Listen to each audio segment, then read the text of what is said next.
Okay, let's talk hitting. First off, Nick and Frank are going to be working with you guys a bunch hitting wise. My goal as a head coach is I want to be able to get into any room and be able to discuss things. So I want to be able to get with the pitchers, get with the catchers, the infields, the outfields, the hitters. I can bounce from spot to spot and be able to talk with you guys. I think that's the goal of any head coach.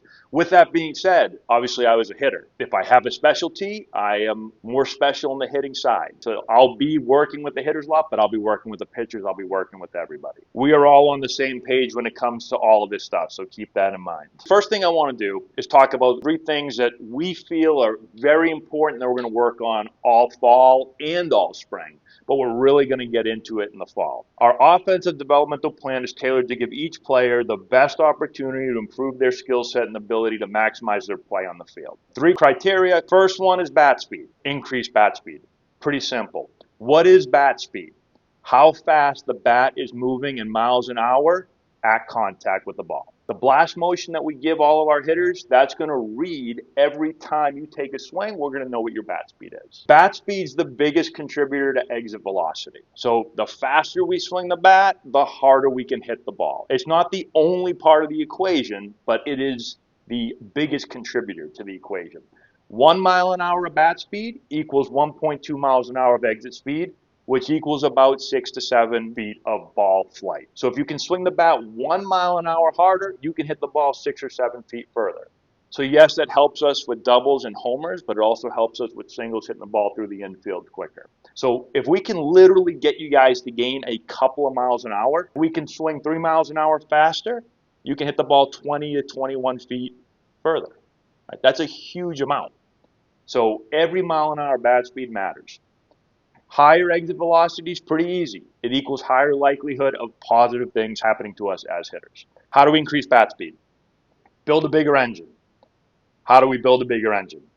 Mechanics, how we move our body. Can we move our body in a better sequence? We'll talk more about sequence and get into it, but really it's really 4 things. So it's your pelvis going first, then it's your torso, then it's your arm, lead arm, but it's your arms, and then it's the hands. So working in the proper sequence. The opposite would be if we were hands, then lead arm, then our torso, and then our pelvis. That would be in the opposite order. We're trying to work at pelvis, torso, lead arm, and hands. When you're swinging, obviously, you're not going to be thinking, okay, let me get my pelvis and then let me get my torso. You're not going to be doing that. We're going to put you guys in drills to work on it. We'll get really more in depth on what helps us get into that sequence. But again, for today, we're just talking about how important sequence is. How else do we do it? We increase strength and power, we gain weight, and we improve our body composition. So those are some other ways, and that goes back again to the weight room. We also develop the intent to swing fast. How do we do that? I like to use a lot of overload, underload. So we'll use heavy bats, we'll use light bats. A hitter's bat speed will set your ceiling and your floor. If you look at the big leagues, there are a few guys that can be successful without swinging the bat super fast. We're talking about Luis Arias, although this year he's not doing as well as normal. Mookie Betts, someone that doesn't swing extraordinarily fast, but still a good hitter. But if you look at all the hitters that absolutely mash in the big leagues, most of them, they swing the bat the fastest. So if we can get you to swing the bat faster, you're going to raise your floor, but then also your ceiling. You'll have a whole lot more upside. Second thing, bat path. I put this together with bat to ball skills. The goal, create a bat path that's on plane with the incoming pitch. That's the basic idea. Bat path, it's the angle of the bat as it's traveling in relationship to the ground at contact. If I'm swinging completely level to the ground, blast is going to read it as 0. If I'm swinging 10 degrees up, it's going to read as 10. If I'm swinging 10 degrees down compared to the ground, it's going to be -10. That makes sense to everybody? Pretty easy. Attack angle.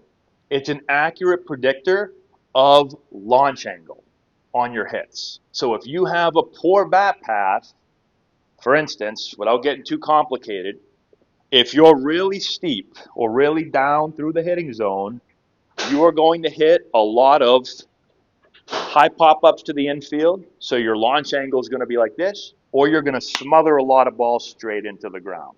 If you are uphill too much this way, you'll probably hit a lot of fly balls, and you'll hit a lot of topspin balls because you're going to hit the top of the ball like this. If you're on path with the pitch this way, 10 degrees is the big league average. So we want to be anywhere from like 5 to 15 degrees. If you're a big, strong guy, you can probably be more in like that 10, 11, 12, 13, 14, 15. If you're a guy that maybe isn't going to drive the ball to the ballpark, you might want to be more in like that 10, 9, 8, 7, 6-ish range. But if I'm on path, I mean, it's pretty simple. If I'm on path with the incoming pitch, I'm going to square the ball up more, and I'm going to hit a double. We'll talk about that in a minute, but that's our goal. Goal is to lead the conference in doubles. So I want to be short and direct into the hitting zone. That creates depth. It gets me in the zone early. I want to be from the inside. I'll demonstrate this in a second. I want to be from the inside so I can create direction through the hitting zone. And then I want to have length through the hitting zone as much as I can. That makes me adjustable. So let me explain. Before I do that, adjustability, just think about it. It's the ability to hit different pitch speeds in different locations. So you're creating more room for error. Because as a hitter, you don't know what the speed's going to be. It could be a little faster or a little slower than you think. I need as much room for error as possible. I call it a hitting window. I want to try to create the biggest hitting window possible. So I'll demonstrate without breaking anything. When I say short and direct, all I mean is that when I start to turn the bat, like this has to be short and direct. I can't, if you've got a swing that's got a lot of this, well then that's long and you're going to get blown away. So I've got to be short and direct. So this starts to get me in the zone. All I mean by depth is the barrel has to be able to get in the zone early because that allows me to hit the ball deep. If I'm somebody that like pushes my hands way out here and the barrel doesn't get in the zone till there, well then I've lost out on all this depth. I can't hit the ball deep. I can only hit it out front. My hitting window gets really small. Make sense? So I want to be short and direct because I got to get in the zone early. I got to be from the inside, the distance between my shoulder and the bat. It can't be here because if I make this move, I've got really bad direction. If I make that move first, where's my barrel going to go next? Anyone know? It's going to go this way, across. I'm going to swing east to west across the zone. Right? So I call it, if you're a righty, you guys will hear me say, like, you're exiting left too early. Your barrel goes here, and now it cuts across. If you're a lefty, you exit right. It goes there, and then it cuts across. The ball's being pitched from the pitcher's mound in front of us. It's not being pitched from the third baseman, so I don't want to exit left. I want to be able to swing out through the ball. So if I'm tight inside and I've got depth, now I can get in the hitting zone, and then length through the hitting zone allows me to go, oh, the ball's not here yet. It's not, boom, hit it there. Right? So I can hit the ball back here. I can hit it here. I can hit it there. Oh, it's an off-speed pitch. It's a changeup with 2 strikes. I can hit it there. Gives me more chance or bigger margin for error. Vertical bat angle, we're not going to go crazy on it today. -30 is the major league average. Basically what vertical bat angle does, and it reads it on the sensor, for me, it gives us a way to give you a game plan depending on your swing characteristics. So I'll give you an example real quick. This is 0. That's -90. What's that right there? That a baby. Yeah. What did I say that big league average is? Good. Yeah, exactly. It's like that. So this would be 0. So if you have like a -5, you're really flat. If you're -5, what pitches do you think you hit well? And what location? What do you think? Up. If you are -45, which is like a Freddie Freeman, what pitch do you think you hit well?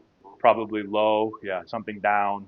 It also could give us an idea. You've got some swing flaws, vertical bat angle will help us. But I think it's a really good way to just be able to start to say, okay, you're -5, you're better at fastballs, top of the zone. Maybe we make our approach be more there. We try to get the ball up. If you're -45, we've got to push the ball down, get it lower, can't chase up. We'll start to build a plan based on what your swing is. If you're a 0, which is obviously way out of range, we'll show you drills and stuff to show you how to correct that. How do we improve bat to ball skills and bat path? Mechanical adjustments. I like to use skinny bats. We have these skinny little training bats that are much smaller than your regular bat. We'll have those.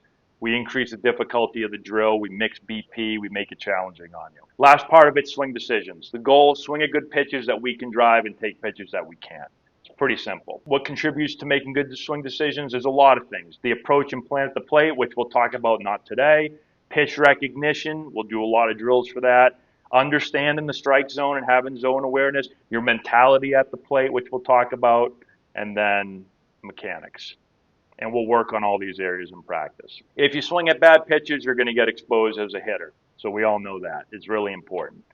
Pitchers talked about getting ahead of us. We're going to be getting good pitches to hit and hammering them. Okay, what is our approach? This is a basic approach. This is going to fluctuate a little bit depending on the pitcher. We're going to have scouting reports, and we're going to adjust the approach a little bit depending on what we're facing.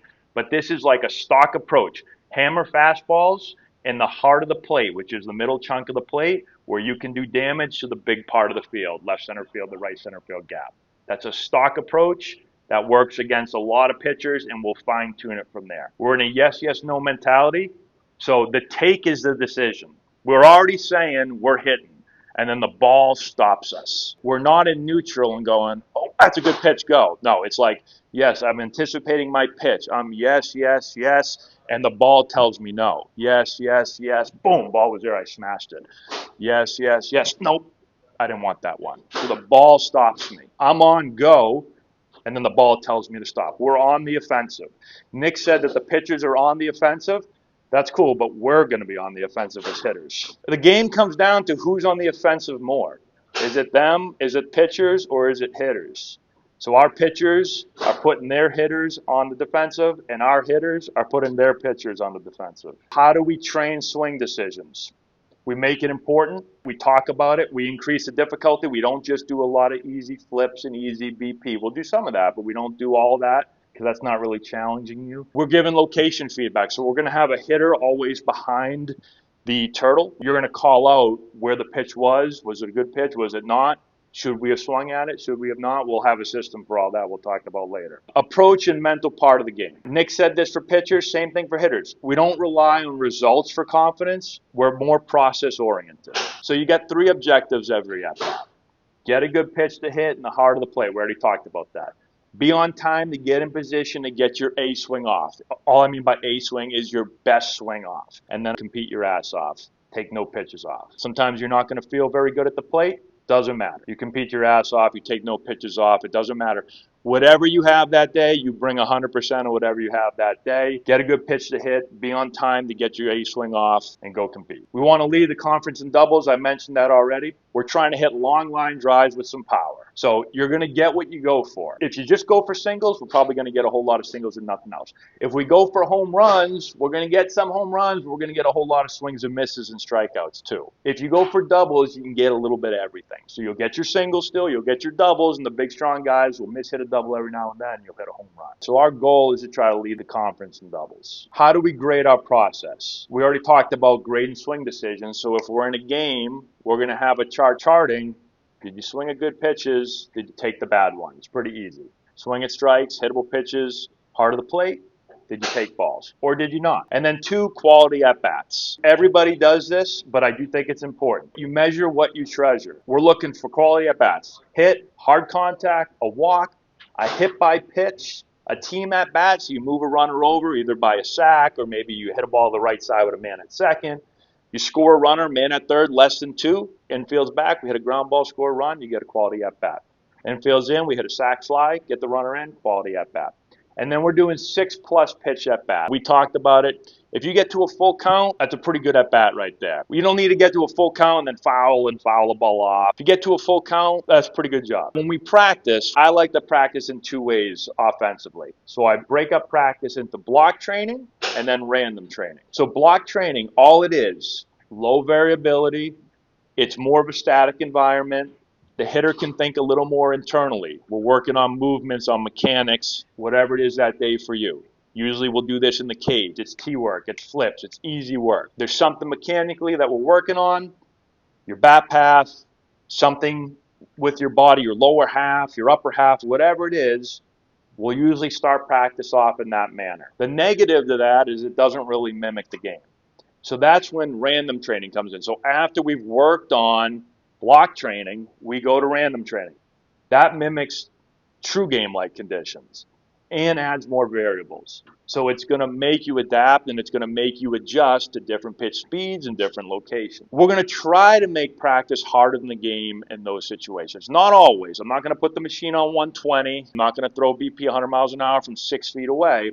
But we're going to try to make practice harder than the game for you. We don't want to bring a knife to a gunfight, right? We practice block training all the time, and now we go into a game and we've got to hit 88 to 91 with a hard slider. It's not going to go very well. We want to be able to practice everything we're going to see in a game. And this is, again, where now you can start thinking externally. You're not thinking about mechanics, what your body's doing. You're thinking about ball flight. We're thinking about getting a good pitch to hit the ball in the middle of the field, hit it hard, hit a double. Just understand that we're going to harp on the big three throughout the season. Understand what those are. We'll talk more about it. We know what our objectives are. We're measuring quality at bats. We're process oriented, not result oriented. And then you have an idea how we're going to practice. We'll get into our drills and all that stuff. We've got 100 million drills that we can work on. Any questions? Being process oriented and not result as a hitter is understanding that your job as a hitter is to not get a hit. It is to hit the ball hard. So if you line out to the second baseman right at his head, you didn't do anything wrong. You won the battle. The battle was between you and the pitcher. Doesn't mean the approach changes and now your swing changes and now you hit another third. When all you have to do is keep the same approach, and maybe that time it goes 2 feet over his head. Now you have a double in the gap. Trust the process. Questions? Nothing? That made hitting sound really easy right there, but we know it's not super easy, but we'll try to make it as easy as possible for everybody.